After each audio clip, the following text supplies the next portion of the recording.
ታሪክ ትውልድና ሀገር ይወቀው ይላል። እኛ የብልጽግናን ሰራዊት ስንፋለም ጀርባችን በህወሓት ተላላኪ ፋኖንን ባዮች ተወክተናል። የጦሩ ፊት አውራሪ ተሰውቷል ብሏል። አዎ ታሪክ ትውልድና ሀገር ይወቀው። በአማራ ህዝብ የህልውና ትግል ውስጥ ፈርቀዳጅ የሆነውን ግዙፉን ክፍለ ጦር ይመራ የነበረው የገብርዬ ክፍለ ጦር ዋና አዛዥና የአማራ ፋኖ ህዝባዊ ድርጅት ጎንደር ጠቅላይ ግዛት እዝ ተቀዳሚ ምክትል አዛዥ ሜጀር ጄኔራል ከፍያለው ደሴ በህወሓት ተላላኪ ፋኖንን ባዮች በሽምግልና ስም ከበባ በመፈጸም ልብ በሚሰብር ክህደት ከጀርባ ተመቶ ሚያዝያ 3 2017 ዓመተ ምህረት ተሰውቷል። በአማራ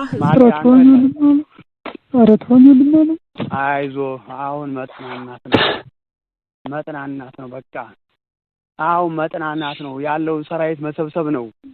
እኔ ልንገራችሁ ማልዳም ነግሬዋለሁ።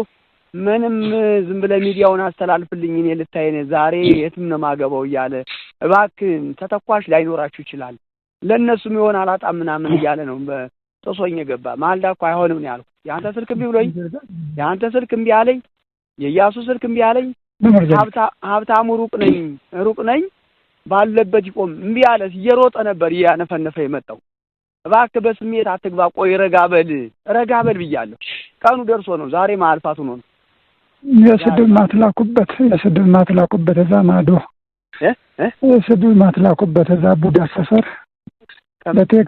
በቴክስት የስድብ ማትላኩበት አንተ ሚሊሻ ነህ እጅን ይዘን ነው የምንወስደው እያሉ ተወኝ ወንድም አለ ተወኝ እንደው